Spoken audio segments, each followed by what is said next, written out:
Question one was tell me about yourself. Well, my name is Matt Muth and I'm from Mitchell, South Dakota, but I now live in Sioux Falls. I'm currently studying business at Mitchell Technical Institute and I still have 1 year left. Question two is why should I hire you? I believe you should hire me because I am a hard worker and I am a very dependable person. I am also always willing to learn new things that will help me get ahead and learn better in the future. Another one is tell me a time you dealt with conflict. I had a coworker that wasn't doing everything he could to help a customer because he was more worried about his phone. I told him that the customer always comes first and he needs to do whatever it takes to take care of them.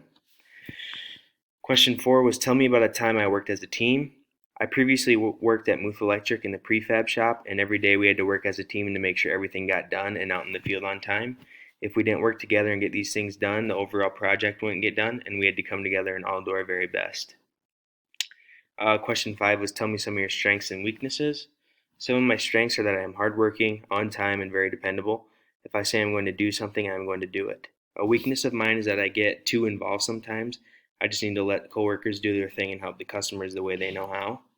Yep. So these are how I'd answer these questions.